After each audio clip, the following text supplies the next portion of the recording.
Corona virus سے بچاؤ کے لیے دیگر اداروں کے بعد پیپلز پارٹی ڈسٹرکٹ سینٹرل کے رہنما عاطف بلوچ بھی میدان عمل میں آ گئے۔ ڈسٹرکٹ سینٹرل کے صدر ظفر احمد صدیقی اور سندھ کونسل کے ممبر عاطف مشتاق بلوچی نے اپنے کارکنان کے ہمراہ مختلف علاقوں کی مساجد اور امام بارگاہ سمیت دیگر گھروں میں بھی کورونا وائرس سے بچاؤ کے لیے جراثیم کش اسپرے کرایا۔ میں سندھ کونسل کا ممبر ہوں، Pakistan peoples party district central سے شکریہ ادا کروں گا ان والدین کا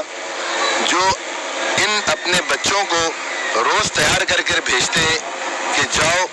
اور خدمت کرو اور اس وبا کے خلاف جو جنگ چل رہی ہے اس میں لڑو۔ میں سلام پیش کرتا ہوں ان والدین کو۔ اب میں اپنی بات کرتا چلوں کہ یہ ہم سیلف ہیلپ بیسس پہ ہی کمپین کر رہے ہیں۔ یہ ڈس انفیکشن اسپرے کمپین جو ہم کر رہے ہیں، یہ totally this campaign is based on self help basis,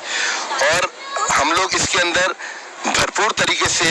تمام تقریباً مساجد، تمام چرچز، تمام مندریں لڑتے رہیں گے۔ اس حوالے سے سندھ ممبر کونسل عاطف مشتاق بلوچی نے جیالو کے تعاون سے ناگن چورنگی، انڈا موڑ، شادمان ٹاؤن اور نارتھ ناظم آباد کے مختلف علاقوں میں اسپرے کرانے کے دوران بتایا کہ سندھ حکومت کے وزیر اعلیٰ سید مراد علی شاہ اپنی کاوشوں سے کراچی سمیت سندھ بھر کے دیگر علاقوں میں راشن کی تقسیم اور اسپرے مہم کا آغاز کر چکے ہیں،